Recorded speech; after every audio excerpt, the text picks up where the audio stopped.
Hey, how's it going, friends? Thank you for tuning in to VR Revelations. It is January 19th, the year of our Lord 2023. It is currently 12:57 a.m., so very late at night or early in the morning, depending on how you want to look at it. But anyways, I've been reporting on the hesitancy on the part of the German government in sending their Leopard tanks to Ukraine. Now, as I've covered before, it seems that the reason that not only Germany, but as we're going to see, the United States and all these countries are very hesitant to send better weapons to Ukraine is because of the fear of escalation.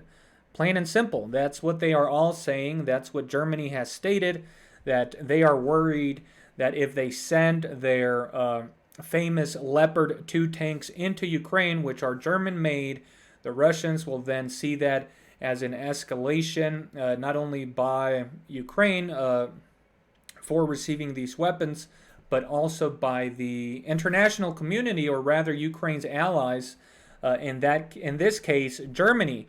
And so the Germans aren't a nuclear superpower. They have no way of defending themselves if Russia chose to attack with nuclear missiles. They don't have a way to retaliate in that case, right? Or at least, threaten the Russians with a counter nuclear strike, such as, the U.S. or Britain. And so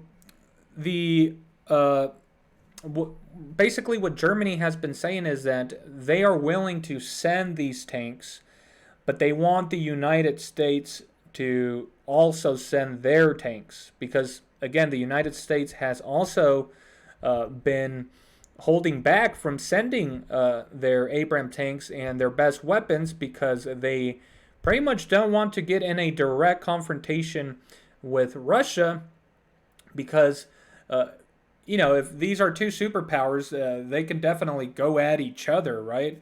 And inflict a lot of damage on each other. But the fact of the matter is that it will eventually escalate to the point where they are going to have to use their best, most destructive weapons, which are nuclear bombs, which can literally destroy the whole planet. And so, I made a video on the fear of mutual assured destruction, so you can go take a look at that. And so that's pretty much what's holding the United States from going all in. On top of the fact that, as many others have covered, especially General Douglas, what's his name? Douglas McGregor. He's talked about how this is pretty much it wouldn't be logical for the United States to go and fight somewhere across the world where logistically it would be a nightmare and would leave the Russians at an advantage over them, much like if the Russians were to fight the Americans right on the border with Mexico. The fact that the Russians would have to travel across the sea and send their units and sort of overextend, it would be a disadvantage for the Russians. In the same way, it's just not logical logistically for the Americans to travel all the way to Ukraine on Russia's border and fight Russia. That would just give Russia an advantage, and pretty much the United States would be defeated. And so that seems to be one of the reasons why the United States is not providing their best weapons. And in the end, I think that is going to be the reason why they are going to back out.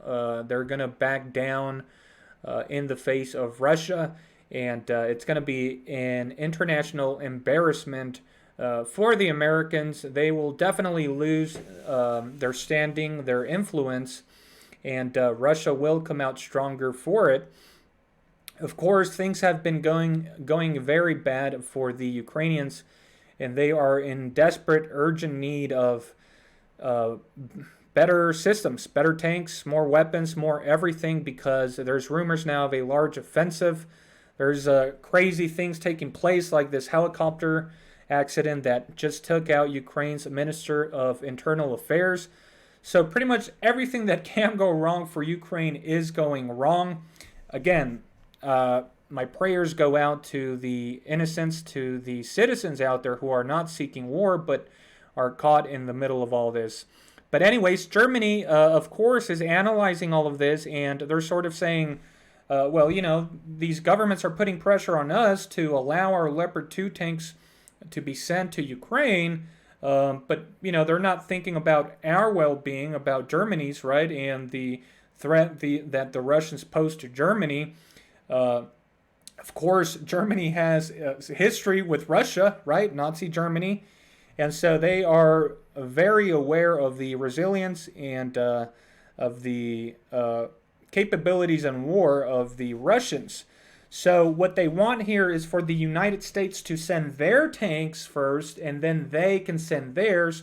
That way, if Russia decides to escalate the war by using, let's say, small tactical nuclear missiles, then the United States will be involved, and they are a nuclear superpower. So Germany is sort of thinking that if they both send their tanks, if Russia were to attack Germany, then they can sort of rely on the United States nuclear arsenal to keep Russia at bay. But again, there's a lot of hypothetical situations here or thoughts that are taking place. The fact of the matter is that if they would need to send a massive amount of tanks, and at that point, Russia would see itself threatened, if all other nations join Ukraine, right, directly. And I'm sure that would lead to a nuclear conflict, but I don't think that's going to be the case. I don't think, again, that the United States is going to go all in. But apparently, according to military experts, these Leopard tanks, these German Leopard tanks are the best, the most adequate right now for Ukraine, since apparently the American tanks are a lot harder to maintain. They're a little bit more complex. And so, a lot of these nations are putting pressure on Germany, but Germany is scared of the Russians because they don't have nuclear weapons to retaliate in case Russia were to, decide to attack Germany for getting more directly involved. But anyways, let's go ahead and take a look here at the article. This is from Reuters here. You can see here, this is from January 19th. So today, Germany will send German-made tanks to Ukraine so long as the United States agrees to do likewise. A government source in Berlin told Reuters as NATO partners remained out of step over how best to arm Ukraine in its war against Russia. I mean, it doesn't take a genius. How best to arm Ukraine? Send your best weapons. But why aren't they sending their best weapons if they want to defeat Russia? And Ukraine is at a crucial point right now, getting ready to face a major offensive that could literally be the end for Ukraine, or for the government rather. Why would they not immediately decide or declare war upon Russia? Because of nuclear weapons. Again, I have a video titled Signs of the End Times, Nuclear Weapons. Go take a look at that. Ukraine has pleaded for modern Western weapons, especially heavy tanks, so it can regain momentum following some battlefield success in the second half of 2022 against Russian forces that invaded last February. What successes are they? Is Reuters talking about here? I have no clue. Berlin has veto power over any decisions to export its Leopard tanks. Again, there's other nations like I believe it was Poland or Finland that have these Leopard tanks that they bought from Germany, and they pretty much want to send them to Ukraine, but Germany can veto that decision. They can override it because I guess they have the rights to the tanks. In the agreement when they sold it to them, I guess it stipulates there in the conditions or whatever of the contract that they're unable to send the tanks to other nations unless Germany gives them the green light. And again, they haven't given them the green light because they're worried that Russia is then going to, focus on Germany, which I don't blame them. That's probably what would happen, and Russia has warned the other nations of getting involved by sending, major supplies to Ukraine. That's why we see like Britain promising to send some tanks, but it's only like 14 tanks. The United States is sending some missile defense systems like the Patriot system, but it's literally like only 2. So they're sending very insignificant numbers that aren't going to do anything for the Ukrainians, or I shouldn't say anything. Of course, they're going to like serve their purpose, but they're not going to change anything on in the large scope of things. Several times in recent days, German Chancellor Olaf Scholz has stressed behind closed doors the condition that U.S. tanks should also be sent to Ukraine. The German government source said on condition of anonymity.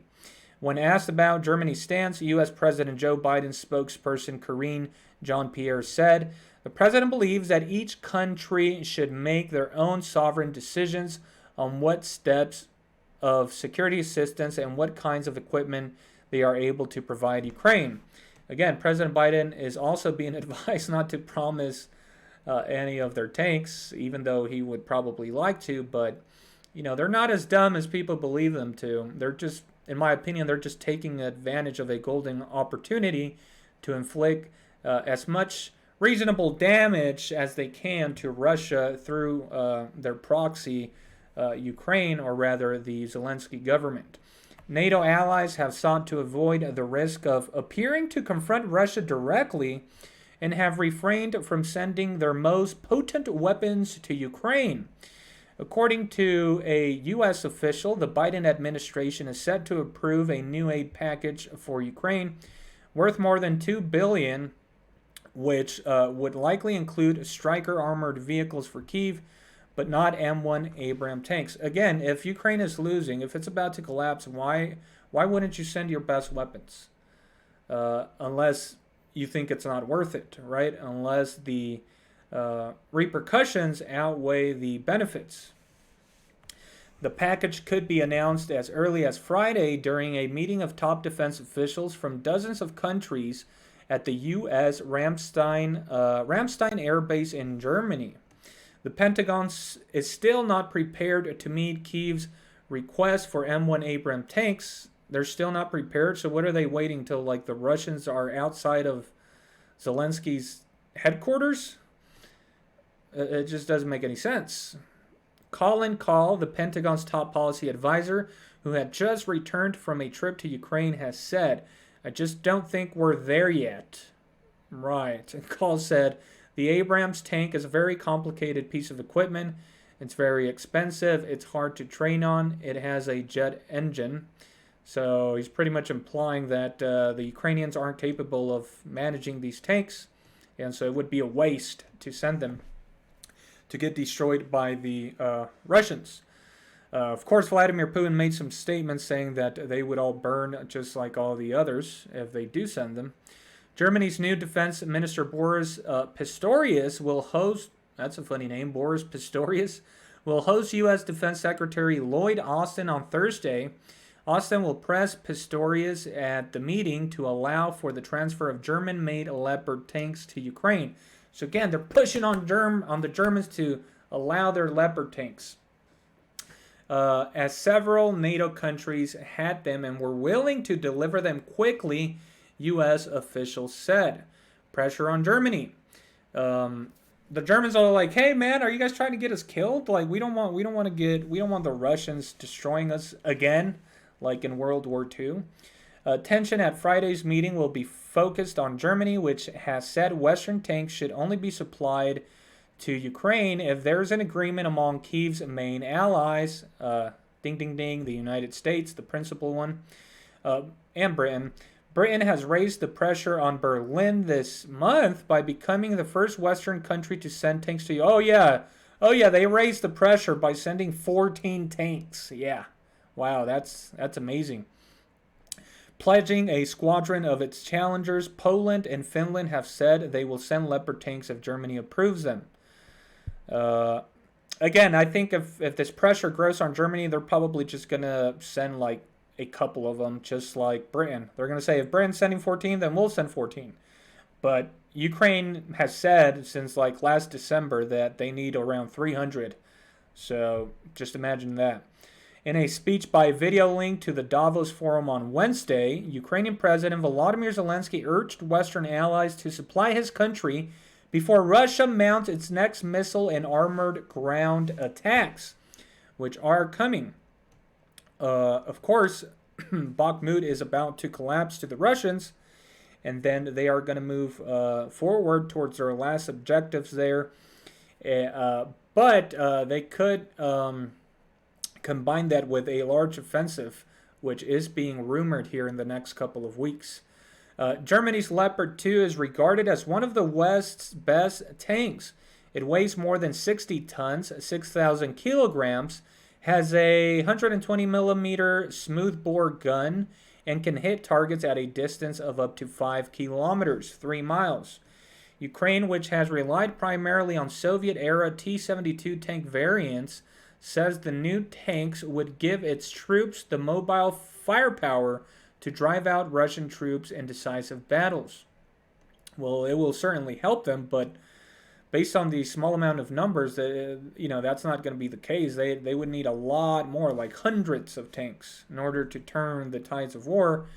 And even then, Russia, has better missiles, weapons that they're still not using on the battlefield that are capable of major destruction. The fighting has been concentrated in the south and east of Ukraine after Russia's initial assault from the north, aimed at taking Kyiv, was thwarted, of course, at the beginning of the war last year in February. During the first months of the invasion that Russian President Vladimir Putin called a special military operation. They go on to report on the crash here, which I have been reporting on.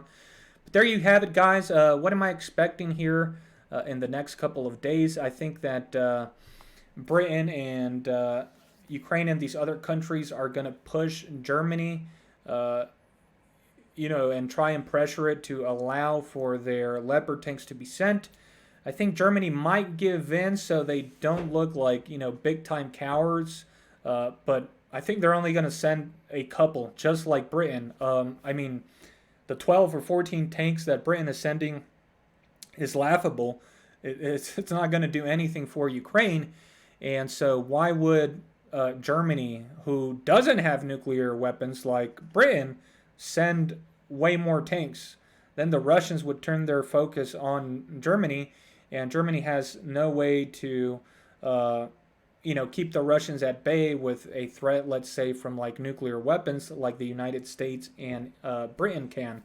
So it's pretty much, it's going to come down to whether the United States is going to set the example and send a whole bunch of tanks. But they've been refusing to do that since like the beginning of the war, because like other analysts have said, it doesn't make sense for the United States to launch an all-out war, on the other side of the world, right on Russia's border. Logistically, it would just be a nightmare for the United States.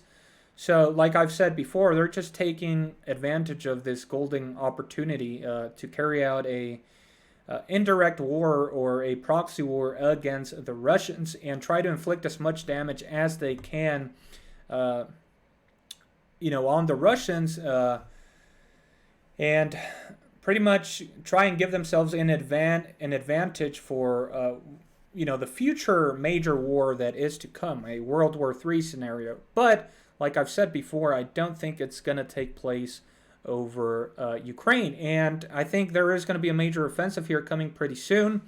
And I think it's going to be catastrophic for Zelensky. And I think that the Ukrainians are growing lower and lower in morale, especially after these freak accidents like this helicopter accident that, that resulted in the death of a high-ranking Ukrainian official there, as I covered in my previous videos. But anyways, the truth is stranger than fiction. That's going to be it for this video, guys. Let me know your thoughts and comments down below. Let me know what you think about this whole situation. Give me some of your predictions. And also make sure you give the video a like and make sure you subscribe. Thank you for tuning in. Have a wonderful day and God bless.